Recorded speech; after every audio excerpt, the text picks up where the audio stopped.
The last words recorded in the Whitmore family ledger were written on November 14, 1897, in steady handwriting that showed no sign of distress. Weather mild, harvest complete, all well. 3 days later, the entire family was gone. Not missing, not vanished in the dramatic sense that newspapers would later claim. Simply absent, as if they had stepped out of their own lives and forgotten to return. The Whitmore homestead sat 12 miles northwest of Chadron, Nebraska, a stretch of prairie so flat and endless that locals used to say you could see tomorrow coming from yesterday. The house itself was nothing remarkable. Timber frame, 2 stories, painted white once but faded to the color of old bone. A barn, a well, 40 acres of wheat stubble stretched out like a threadbare quilt under the November sky. Thomas Whitmore was 41 years old that autumn. Census records describe him as a farmer, literate, born in Ohio. His wife, Clara, was 38, also literate, also from Ohio. They had 3 children, Margaret, 15, Samuel, 12, and little Eliza, just 7. Photographs from the period show Thomas as a man with deep-set eyes and a thick mustache, his face carrying that particular weariness of men who work land that barely cooperates. Clara appears in only one known photograph, seated with her hands folded, her expression unreadable. They were unremarkable people, the kind history usually forgets. But history remembered them for all the wrong reasons. Neighbors described the Whitmores as quiet, reliable, even reserved. They attended the Methodist church in town every other Sunday when weather permitted. Thomas sold his wheat through the local grain cooperative. Clara baked bread for the church socials. The children attended the one-room schoolhouse 3 miles east, though attendance records show frequent absences during planting and harvest seasons. There was nothing in their lives that suggested catastrophe, nothing that explained what came next. The first indication that something was wrong came on November 18th, when Reverend Paul Kimball rode out to the Whitmore place to discuss arrangements for the Thanksgiving service. He found the front door closed, but unlocked. The interior of the house was undisturbed. That word appears repeatedly in subsequent reports. Undisturbed. The table was set for breakfast. 4 places, not 5. The stove was cold, but a pot of oatmeal sat on the surface, congealed and beginning to spoil. Coats hung on their pegs. Boots lined up by the door. The children's schoolbooks were stacked on the sideboard. Clara's sewing basket sat open on the parlor chair, a needle still threaded through a half-mended shirt. Everything in its place. Everyone gone. Reverend Kimball walked through the house calling their names. His voice echoed in empty rooms. He checked the barn. 2 horses still in their stalls. A milk cow lowing softly, clearly overdue for milking. Chickens scattered in the yard. The well bucket hung from its rope, dry. He rode back to town and reported what he'd found. A search party formed within hours. 14 men combed the property and the surrounding prairie until darkness forced them to stop. They found no tracks leading away from the house, no signs of struggle, no blood, no broken windows, no overturned furniture. They did find one thing, though. In the upstairs bedroom, Thomas and Clara's room, the wardrobe stood open. Inside, hanging alone, was Clara's Sunday dress. The good one, dark blue wool with ivory buttons. On the floor of the wardrobe, placed carefully side by side, were her church shoes. But this is what made the searchers pause. Tucked into the left shoe was a folded piece of paper. The handwriting was Clara's, confirmed later by comparison with her recipe cards and letters. The note contained 7 words. We were wrong about the children's names. That was all. No explanation, no signature, no date. Just those 7 words, written in a hand that betrayed no panic, no haste, no fear. The search continued for 3 weeks. They dragged the nearby creek. They questioned transients passing through on the railroad. They sent telegrams to relatives in Ohio, Illinois, Kansas. They checked hospitals, asylums, jails. They interviewed every family within 20 miles. The Whitmores had simply ceased to exist, and the more investigators looked into the family's final days, the stranger the details became. Because according to the church registry, the children's baptismal records, and the school enrollment forms, the names were correct. Margaret, Samuel, Eliza. The same names the family had used for years. So what had Clara meant? What had they been wrong about? And why did she feel compelled to write it down and hide it in a shoe, in a wardrobe, in an empty house, on the day her entire family disappeared? To understand what happened to the Whitmores, you have to understand what their life was like before. And according to every surviving record, it was ordinary, painfully, relentlessly ordinary. Thomas Whitmore purchased the property in the spring of 1889, 8 years before the disappearance. The deed, still on file in Dawes County, shows he paid $340 in cash, a modest sum that suggests years of careful saving. He built the house himself with help from neighboring farmers, a common practice on the frontier. The timber came from a sawmill in Chadron. The nails were ordered by catalog from Omaha. Clara kept a kitchen garden. Beans, potatoes, carrots, herbs. There's a surviving letter she wrote to her sister in Ohio in 1893, describing the difficulty of growing tomatoes in Nebraska soil. The letter is mundane, almost tedious in its detail. She complains about the wind. She mentions that Margaret is learning to play the piano at church. She asks her sister to send a pattern for a winter coat. It's the letter of a woman living a hard but unremarkable life. The children attended school when they could. The teacher, Miss Abigail Frost, kept meticulous records. Her ledger shows that Margaret was an excellent student, top marks in penmanship and arithmetic. Samuel was average, occasionally disciplined for talking during lessons. Little Eliza struggled with reading but showed promise in drawing. Normal children, normal problems, but if you read Miss Frost's notes carefully, and investigators did after the disappearance, you notice small peculiarities. In September 1897, just 2 months before the family vanished, Miss Frost wrote, "Margaret Whitmore asked again today about her birth date. Told her to ask her mother. 3rd time this month she's inquired. A 15-year-old girl asking about her own birthday. Odd, perhaps, but not alarming." 2 weeks later, Samuel Whitmore insists his middle name is Joseph, though his enrollment form clearly states James. Corrected him. He became sullen and refused to recite. Children misremembering their own names. It happens. Then, on October 23rd, less than a month before the disappearance, Eliza Whitmore drew a picture of her family during art hour. When I asked her to identify each figure, she pointed to the smallest and said, "That's the girl who used to be me." I assumed she was being fanciful. Children say strange things. Miss Frost didn't think much of it at the time. Neither did anyone else. At home, life followed the rhythms of the season. Thomas worked the fields from dawn until dusk. Wheat was the primary crop, but he also kept a small herd of pigs and the dairy cow. His account book, recovered from the house and now stored in the county archives, shows careful tracking of every penny. Seeds purchased, tools repaired, debts owed and paid. The final entry, dated November 12, 1897. Sold 240 bushels wheat to co-op, $86.40. Paid Reverend Kimball $2 for church tithe, balance $84.40. 2 days before the ledger's final, eerie notation, weather mild, harvest complete, all well. But neighbors, when questioned after the disappearance, remembered things that hadn't seemed important at the time. Jeremiah Cobb, who farmed the adjacent property, told investigators that he'd seen Thomas standing alone in his field one evening in late October, just standing there as the sun went down, not moving, not working. I called out to him, Cobb said. He didn't answer. Didn't even turn around.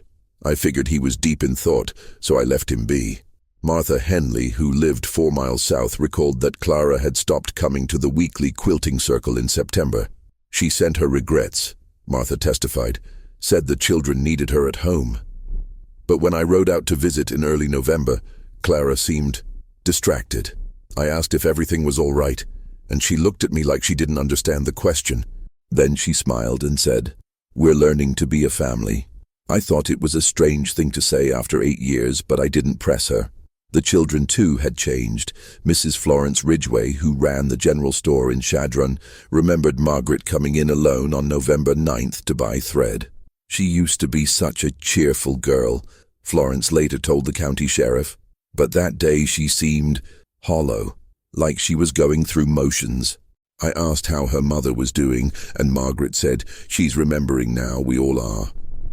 I asked what she meant, and she just smiled and left. Remembering what? No one thought to ask, because these were small moments, easy to dismiss, the kinds of details that only become significant in retrospect when you're searching for clues in the ruins of a mystery. On November 13th, the day before the final ledger entry, Thomas Whitmore went into town to settle his account at the feed store. The owner, Mr. Harold Voss, described him as unusually talkative. He kept saying he was glad the harvest was over, Voss recalled. Said he was looking forward to a quiet winter. Then he said something I didn't understand. He said, "It's almost time to go back." "Go back where?" Voss had asked. Thomas just shook his head and smiled. "Home," he said. "The real one." Voss assumed he meant Ohio, but Thomas Whitmore never mentioned Ohio again. That night, November 13th, was cold and clear. Stars brilliant overhead, the kind of night where sound carries for miles across open prairie. Several neighbors later reported hearing singing, faint, distant, coming from the direction of the Whitmore property. Not a hymn they recognized, not in English, some said. One witness described it as children's voices, but old somehow. By morning, the singing had stopped, and by the morning of November 18th, when Reverend Kimball arrived to find the house silent and empty, the Whitmores were already gone. Reconstructing the final hours of the Whitmore family requires piecing together fragments, witness statements, physical evidence, weather records, and the terrible silence of what was left behind. The last confirmed sighting of any family member was at 4:47 p.m. on November 17, 1897. We know the exact time because the westbound train passed the Whitmore property at that moment, as it did every day. The engineer, a man named Curtis Bellamy, testified that he saw a figure standing in the yard. He assumed it was Thomas. The figure raised one hand. Not quite a wave, Bellamy said. More like an acknowledgement. A farewell. Bellamy blew the whistle, as he always did. The figure didn't move. That was the last time anyone saw them. What happened in the hours that followed can only be reconstructed from the evidence left behind, and from the haunting absence of evidence where there should have been some. The temperature that night dropped to 28 degrees. The sky was cloudless. A thin crescent moon hung low on the horizon. According to meteorological records from the Army Signal Corps station in Valentine, Nebraska, there was no wind. Not unusual for November, but notable. The prairie was absolutely still. Inside the house, someone had been preparing for something. The upstairs rooms tell the story in strange, silent details. In Margaret's room, investigators found her bed made with hospital corners. Precise, deliberate. Her nightgown was folded at the foot of the bed. Her hairbrush sat on the dresser, clean of hair. Every surface had been dusted. The window was closed but not latched. Samuel's room was similar. Bed made. Clothing folded. But on his small desk sat something that made the investigators pause. A stack of papers covered in writing. The same sentence copied over and over in a child's unsteady hand. "My name is Samuel James Whitmore, and I was born on March 3rd, 1885. 57 times. Like a student writing lines as punishment, or like someone trying desperately to remember something they were forgetting. Eliza's room was the most disturbing. Her bed was also made, but tucked under the pillow was a small cloth doll, hand-sewn, well-worn. The doll's face had been carefully unpicked, the stitched features removed, leaving only blank fabric. On the wall above her bed, someone had tacked up 7 drawings. Crude, done in charcoal and colored pencil. Investigators removed them as evidence, and they survive today in the county archives. The first 6 drawings showed the same scene. A house, a family of 5 stick figures standing in front of it. Variations on the same theme, the kind of picture any child might draw. The 7th drawing was different. It showed 5 figures walking away from the house, holding hands. But they weren't walking toward anything. They were walking into a darkness that filled the entire right side of the paper, a darkness rendered in such heavy, violent scribbling that the paper had torn in places. At the bottom, in careful letters, "Going home." Downstairs, the scene was equally unsettling in its ordinariness. The kitchen table was set for breakfast, but only 4 places, 4 plates, 4 cups, 4 sets of utensils. Investigators noted this specifically because the family had 5 members. The missing place setting was never explained. The oatmeal on the stove had been prepared but not served. The consistency suggested it had been cooked sometime in the early evening of the 17th, long before breakfast would have been appropriate. In the parlor, Clara's sewing basket sat open. The needle was threaded through a child's shirt, Samuel's based on the size, but the stitching stopped mid-seam, the needle left embedded in the fabric as if Clara had simply stood up and walked away mid-motion. The family Bible sat on the mantel, closed. When investigators opened it, they found the family record page. Someone had crossed out the children's names, not erased, not torn out, carefully, methodically crossed out with a single line of ink through each name: Margaret, Samuel, Eliza. Above each crossed out name, in Clara's handwriting, were new names written in pencil: Agnes, William, Catherine. No explanation. No dates associated with the new names, just 3 names that meant nothing to anyone who knew the family. And then there was the bedroom. Thomas and Clara's room on the 2nd floor showed signs of preparation. That's the only word that fits. The bed was stripped, the linens folded and stacked on a chair. The wardrobe stood open, Clara's Sunday dress hanging inside, her shoes on the floor with that folded note tucked into the left one. But on the bedside table sat something that investigators almost missed, a daguerreotype photograph in a brass frame. It showed a family of 5, a man, a woman, 3 children. The image was old, faded, taken perhaps in the 1870s based on the clothing and photographic style. The faces were unclear, blurred by age and the limitations of early photography. No one recognized the people in the photograph. It wasn't the Whitmores. Thomas and Clara had no known photographs from that era. It wasn't Clara's family or Thomas's family. Investigators showed it to relatives in Ohio. No one claimed it. On the back of the frame, carved into the brass with something sharp: "We remember." Outside, the barn revealed its own mysteries. The 2 horses were agitated when found, though they'd been fed and watered. Someone had cared for the animals on the evening of the 17th. The milk cow had been milked. The pail sat on a stool, half full, the milk soured. But in the hayloft, investigators found something that suggested intention, not chaos. 5 bundles of clothing, rolled and tied with twine. Traveling bundles. Each contained a change of clothes, a blanket, and a small amount of food wrapped in paper, as if the family had been preparing to leave. But they'd left the bundles behind, and they'd left wearing, according to the clothes missing from their wardrobes, only light garments. Nothing warm enough for a November night on the open prairie. The well was checked, empty except for water. The root cellar was searched. Jars of preserves, barrels of potatoes, nothing unusual. The privy was examined. Nothing. There were no tracks leading away from the property. The ground was hard from recent cold, but not frozen. 14 men searched in widening circles for 3 days. They found nothing. No footprints, no scraps of cloth, no signs of passage through the prairie grass. It was as if the family had simply evaporated. But one searcher, a man named William Tate, reported something that was never officially recorded, only mentioned in a letter to his brother. On the 2nd day of searching, I was walking the fence line north of the house. The sun was setting, and I swear I heard singing, faint, like it was coming from very far away. Children's voices. I called out to the others, but by the time they reached me, it had stopped. They said it was wind in the grass, but there was no wind that day. There was no wind at all. The search was eventually called off. The house stood empty.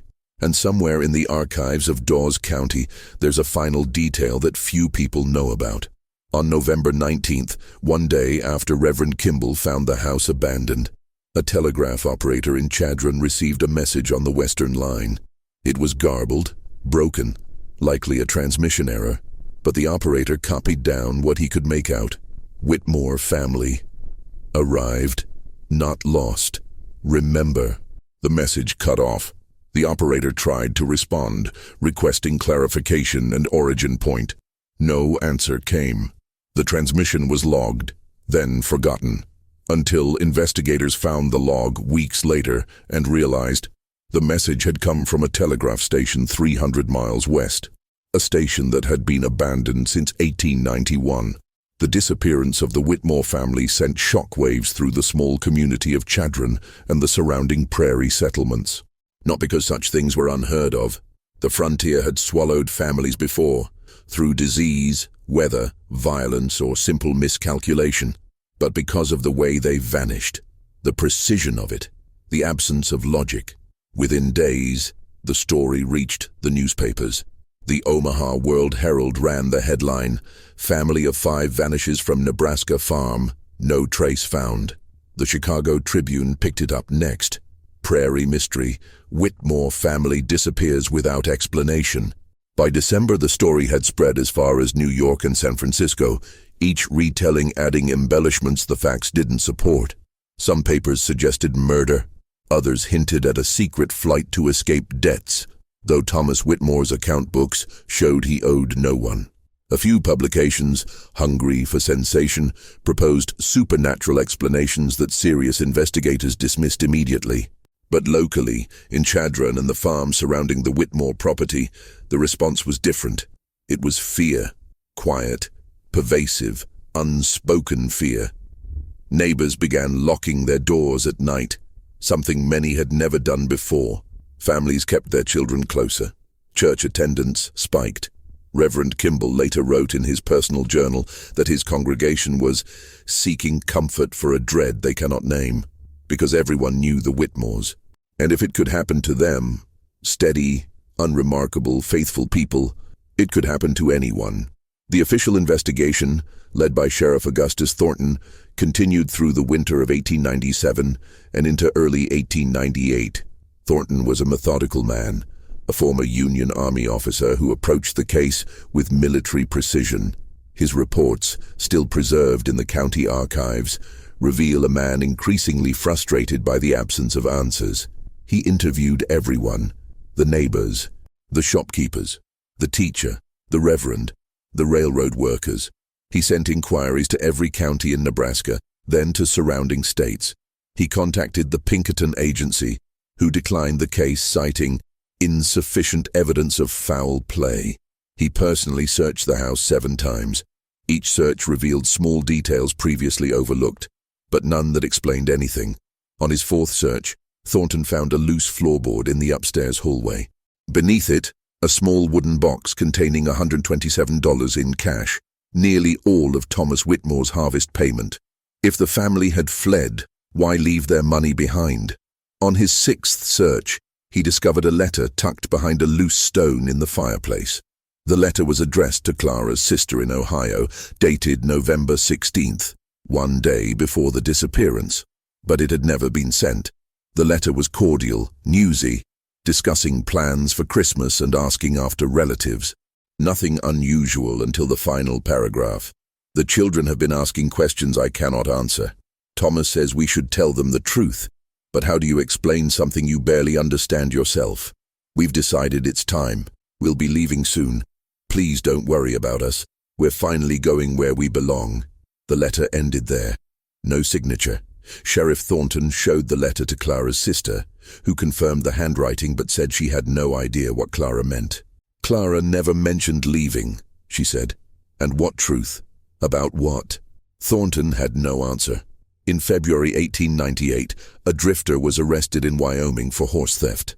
During questioning, he mentioned passing through Nebraska in mid-November and seeing a family walking at night on the prairie, miles from anywhere. When pressed for details, he described a man, a woman, and 3 children walking single file toward the north, carrying nothing. "I called out to them," the drifter said. "Asked if they needed help. They didn't stop, didn't even turn around, just kept walking. I figured they knew where they were going, so I moved on." Could it have been the Whitmores? Possibly. But the drifter couldn't say exactly when he'd seen them or exactly where, and no further trace was ever found. In March, a homesteader discovered a child's shoe lodged in a creek bed 15 miles northeast of the Whitmore property. The shoe matched the description of a pair belonging to Eliza, but just one shoe, and the creek was shallow, slow-moving, not the kind of water that would carry a body away. Sheriff Thornton walked the creek for 2 miles in both directions. He found nothing else. By spring, the official investigation stalled. Thornton wrote in his final report, "All available evidence has been examined. No conclusion can be drawn. The fate of the Whitmore family remains unknown." The case was left open but no longer actively pursued. The house stood empty for 3 years. Local children claimed it was haunted, though there were no reports of actual phenomena, just the superstition that clings to places touched by mystery. Eventually, in 1901, the property was sold at auction to settle unpaid taxes. A family from Iowa bought it, moved in, lived there for 12 years without incident. The house burned down in 1913. Accidental, according to the fire marshal, a knocked-over lantern. By then, most people had forgotten the Whitmores, but not everyone. Miss Abigail Frost, the school teacher, kept her ledger for the rest of her life. In 1932, at the age of 71, she gave an interview to a local historian documenting prairie settlement stories. She was asked about the Whitmore children. "They were good children," she said. "Bright, polite, but in those final weeks they seemed distant, like they were listening to something the rest of us couldn't hear." The interviewer asked what she meant. Miss Frost was silent for a long moment. "I think they remembered something," she finally said. "Something from before, and once they remembered, they couldn't stay." "Before what?" the interviewer pressed. Miss Frost shook her head. "I don't know, and I don't think they knew either, but it was enough to make them leave everything behind." She died 2 weeks after that interview. Her ledger was donated to the County Historical Society, where it remains today, a record of ordinary days that became extraordinary only in retrospect. In 1945, during a renovation of the Methodist Church in Chadron, workers discovered something odd behind a panel in the storage room. 5 small wooden crosses, hand-carved, each inscribed with a name. Not Margaret, Samuel and Eliza, but Agnes, William and Catherine. The other 2 crosses bore the names Thomas and Clara. No one knew who had made them, or when, or why they'd been hidden in the church. Reverend Kimball had died in 1920. There was no one left to ask. The crosses were placed in the church archives labeled "Origin Unknown," and there they remain, because the truth about the Whitmore family, if there is a truth, lies somewhere beyond the reach of records and evidence and investigation. It lies in the space between what was documented and what was felt, in the quiet terror of a mother crossing out her children's names, in a father standing alone in a field, staring at nothing, in children writing their own names over and over, as if trying to hold on to something that was slipping away. The revelation, if you can call it that, is not a solution. It's a recognition that the Whitmores didn't flee from something. They were pulled towards something they called home, even though home was right there behind them, waiting. More than a century has passed since the Whitmore family disappeared. The prairie where their house once stood is still there, though you'd never know a family lived on it. The land was divided, sold, resold. The exact location of the homestead is marked now only by a slight depression in the earth where the foundation settled and a few scattered bricks half buried in the soil. The barn collapsed in the 1920s. The well was filled in decades ago for safety. Nature reclaimed what was left. But the story, the mystery, refuses to disappear. In 1963, a graduate student from the University of Nebraska wrote her thesis on unexplained disappearances in the settlement era. She dedicated an entire chapter to the Whitmores. She tracked down every surviving document, interviewed descendants of witnesses, even attempted to locate living relatives of the family. She found Clara's sister's granddaughter, an elderly woman living in Columbus, Ohio. The woman remembered her grandmother speaking of Clara only once. She said Aunt Clara had always seemed like she was waiting for something, the woman recalled, like she was living a life that didn't quite fit. Grandmother said Clara used to have dreams about places she'd never been, people she'd never met. But the strangest thing was, toward the end, in the last letters Clara sent, she stopped having the dreams. Grandmother said Clara wrote, "I'm not dreaming anymore. I'm remembering." When the graduate student asked what Clara was remembering, the woman shook her head. Grandmother never knew. The letters stopped before Clara explained. The thesis was filed in the university library, read by perhaps a dozen people, then forgotten. In 1978, during a construction project in Chadron, workers unearthed a small metal box buried 3 feet underground, near what used to be the town's original telegraph office. Inside the box, a collection of personal items, a woman's locket, a child's marble, a man's pocket watch, stopped at 11:43, and a photograph, the same type as the one found in the Whitmore bedroom. Same era, same faded quality. It showed 5 people, unidentifiable, on the back, in handwriting that no one could trace. "We are always ourselves, even when we forget." The items were turned over to the Historical Society.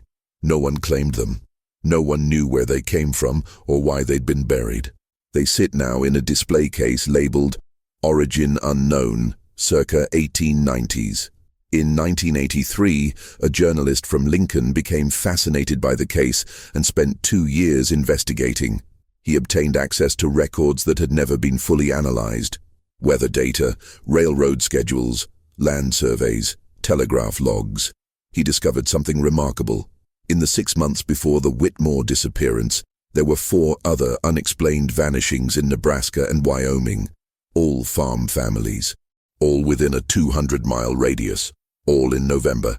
None as well documented as the Whitmores, but the pattern was there. A family of 3 near Ogallala, gone, house undisturbed. A widower and his 2 sons near Scottsbluff, vanished. Livestock left unattended. A couple in their 60s near Laramie, disappeared, clothing folded neatly on their bed. The journalist tried to publish his findings. No newspaper would run the story. Editors called it too speculative, unsupported by evidence, irresponsible. He self-published a small booklet in 1985. 47 copies were printed, 6 are known to still exist. In 2003, a filmmaker tried to make a documentary about the Whitmore case. He traveled to Nebraska, interviewed locals, filmed the land where the house once stood. On his second night filming, his equipment malfunctioned. Cameras drained of battery despite being fully charged. Audio recorders captured nothing but static. His notes, handwritten, were later found to be illegible, the ink smeared as if by water, though it hadn't rained. He abandoned the project. He never explained why, but in an email to a colleague, archived in a university film department, he wrote, "There's something about that place, not haunted, not dangerous, just wrong, like the land remembers something it's not supposed to." Oogie. Today, if you search online, you'll find the Whitmore case mentioned in forums about unsolved mysteries, paranormal phenomena, frontier disappearances.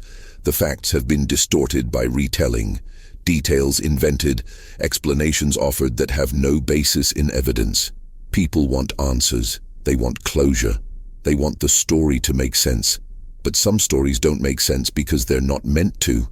Some stories exist in the space between what we know and what we can accept. The Whitmore family left behind a house full of contradictions. A note about names that were supposedly wrong, though no one could say how. Children who seemed to be forgetting themselves or remembering something else. A mother who crossed out her children's names and wrote new ones. A family preparing to leave, but leaving behind everything they'd need to survive. And a final message, garbled and incomplete, from a telegraph station that had been abandoned for 6 years. Arrived, not lost. Remember. What did they remember? Where did they arrive? We'll never know. Sheriff Thornton died in 1921, his final report still officially open, the case unsolved. In his personal effects, his daughter found a journal. Most entries were routine, daily observations, case notes, mundane details of a lawman's life. But the final entry, dated April 4th, 1898, reads, I have walked that property 100 times. I have examined every inch of that house. I have interviewed every soul who knew them, and I am left with a single, inescapable conclusion. The Whitmores did not leave against their will. They chose to go, and wherever they went willingly, perhaps even joyfully. I do not understand it. I will never understand it, but I believe it to be true. He never wrote about the case again. The land where the Whitmore house stood is quiet now. Wheat grows there again, planted by a corporate farming operation that owns 11,000 acres across 3 counties. The workers who harvest it have no idea a family once lived on that exact spot. No idea that 5 people once walked away from everything and vanished into a November night. The earth keeps its secrets. Time smooths over the rough edges of mystery. And eventually, even the strangest stories fade into footnotes, archived in county records and dusty library shelves, remembered only by those who go looking. But every now and then, according to locals, though none will say it on record, on cold, clear November nights when the wind dies and the prairie goes silent, people driving past that stretch of land report hearing something, faint, distant, like singing. Children's voices, they say, old and young at the same time. Not sad, not frightened, just singing. And then nothing, just the endless quiet of the plains. The Whitmore family has been gone for 128 years. Their house is gone, their belongings scattered or lost, their story reduced to fragments and speculation.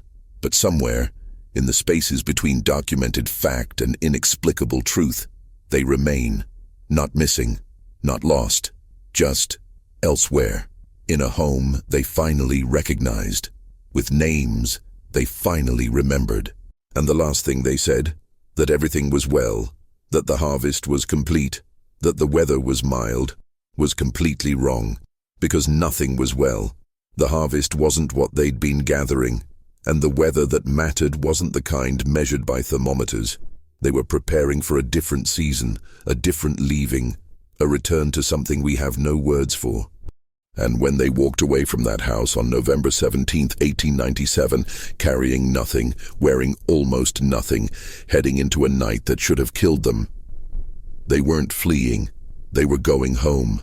Finally, after all those years of waiting, they were going home.